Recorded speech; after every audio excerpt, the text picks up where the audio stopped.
सबसे पहले मैं आप लोगों का शुक्रिया अदा करना चाहती हूँ कि आप लोग इस कॉन्फ्रेंस में आए और आप लोगों ने अपना कीमती वक्त दिया। मैं तहे दिल से आप सबका शुक्रगुजार हूँ।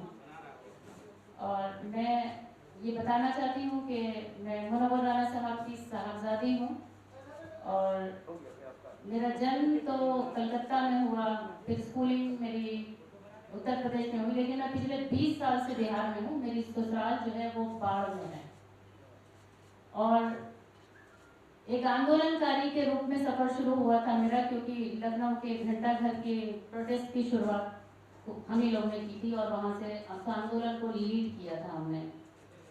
और उसी आंदोलन में फिर बिहार का भी सफर मुस्तकिल चलता रहा, जिसमें मैंने 56 सभाएं की। ये मेरा अपना इंट्रोडक्शन था। आज आप सबको यहाँ बुलाने की खास वजह ये थी कि कल मेरे फादर ने एक स्टेटमेंट दिया था जिसको लेकर बहुत तोड़ मरोड़ के उनकी बात को प्रोजेक्ट किया गया।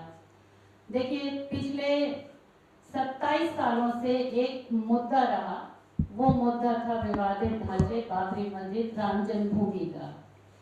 तो वो एक ऐसा मुद्दा था जो इंटरनेशनल लेवल पर आ गया था और लाजमी सी बात है कि जो दो वर्ग थे उनमें आपस में मनमुटाव भी रहा, लेकिन मनमुटाव कभी वहां तक नहीं रहा जहां से हम आपस में साथ खेले हुए हिंदू मुसलमान अलग हो जाएं। ये मनमुटाव सिर्फ वहीं तक था कि एक वो विवादित बयान था, बल्कि मेरे फादर ने आज से करीब 20 साल पहले कहा था कि सच पूछिए तो बेकार सी एक जिद की सूरत हूँ, न मैं मंदिर की सूरत हूँ न मैं मस्जिद की सूरत हूँ। लेकिन बहरहाल जब कोई मुद्दा आता है और जब उसको कोर्ट के हवाले किया जाता है तो उसका एक फैसला बनता है। तो फैसला एक वर्ग के लिए किया गया। लाजमी सी बात है कि जब दो वर्गों के बीच में होता है तो किसी एक के हक में ही फैसला होता है और हम भारत के लोग सुप्रीम कोर्ट के फैसले को मान्य मानते हैं। सिर्फ मेरा भारत ही नहीं, हमारा भारत ही नहीं, बल्कि पूरे विश्व में सुप्रीम कोर्ट को बहुत एक ऊंची जगह रखी गई कि वहाँ का फैसला बहुत मान्य होता है।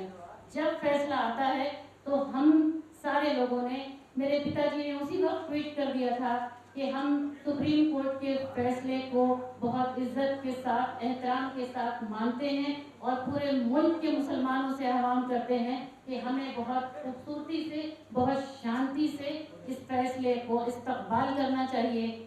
लेकिन अगर भारत एक लोकतांत्रिक देश है, हम उसमें इतनी हमें स्वतंत्रता है, ये आप सब भी जानते हैं कि हम अपनी बात रख सकते हैं, बशर्ते कि वो बात हमारी ऐसी हो कि हम रूबरू होके कर रहे हैं। तो उन्होंने अपनी जो भी बात रखी, उस बात को लेकर तमाम राजनीतिक दल, खास तौर पे कुछ ऐसे लोग जिन्होंने ये तोड़ मरोड़ के प्रोजेक्ट किया कि मेरे पिताजी को, मेरे वालिद मोहतरम को इस फैसले पर आपत्ति है और उन्होंने इस तरह का बयान दिया जिससे एक वर्ग उत्साहित हो सकता है या ये भड़काऊ बयान है। तो मैं सबसे पहले एक चीज क्लियर कर दूं कि उन्होंने ये बयान दिया कि जो ये फैसला आया उस पर उनको कोई आपत्ति नहीं है, पहली चीज। दूसरी चीज कि अगर ये सवाल उनसे किया जाता है कि उन्होंने गोगोई पर ये बात कह दी कि उन्होंने जिस वक्त फैसला सुनाया तो वो फैसले के ठीक 2 दिन बाद वो रिटायर होते हैं और राज्यसभा में चले जाते हैं, ये कहीं ना कहीं खुद में एक शक का सौदा होता है। कुछ लोग इसको मुंह खोल के बोल देते हैं, कुछ नहीं बोलते हैं। दूसरी चीज, जब ये उन्होंने फैसला सुनाया तो उस पर उन्होंने खुद कुछ बातें कही जिस पर मैं रोशनी डालना चाहती हूँ। सबसे पहले तो मैं ये बताना चाहती हूँ कि उन्होंने कहा कि वहाँ ऐसा कोई साक्ष्य नहीं मिला जिसको ये कहा जाए कि वहाँ पर एग्जैक्ट क्या चीज थी। दूसरा, उन्होंने एक बात ये कही थी कि उस जगह पर 22 दिसंबर को चोरी से मूर्ति रखी गई थी जो कि गलत था। ये खुद गोगोई जी के अपने फैसले पर हैं ये चीजें।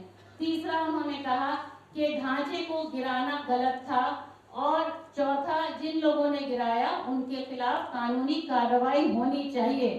तो फैसला आ जाता है और वो जो अभियुक्त हैं उनके खिलाफ कानूनी कार्रवाई को क्यों रोका गया, कहीं ना कहीं दूसरा वर्ग आहत है। तीसरा उन्होंने कहा कि क्योंकि जो मेजॉरिटी में लोग हैं उनकी आस्था है, उनकी आस्था को देखते हुए ये फैसला सुनाया जाएगा। मैं पहला सवाल तो ये खड़ा करती हूँ कि दुनिया की कोई भी न्यायालय आस्था के आधार पर फैसला नहीं सुनाती, साक्ष्य और तथ्य के आधार पर फैसला सुनाया जाता है। इमोशंस में आकर कोई भी कोर्ट कोई फैसला नहीं सुना सकती। दूसरी चीज, लोगों ने मेरे वाले साहब को कहा कि भड़काऊ बयान दिया। मैं ऑब्जेक्ट करती हूँ इस बात पर। जिस वक्त फैसला नहीं आया था उस वक्त भारतीय जनता पार्टी के बहुत सारे नेता, आरएसएस के बहुत सारे जुड़े लोग ये कहते थे कि फैसला कुछ भी हो मंदिर वहीं बनाएंगे। तो क्या ये सुप्रीम कोर्ट की इंसल्ट नहीं थी? ये भी सुप्रीम कोर्ट की बेइज्जती थी कि इतना बड़ा बयान देना। हमने उस वक्त भी कहा और हम मंच पर ये बात कही जब हम आंदोलन में थे कि सुप्रीम कोर्ट का फैसला मंजूर है।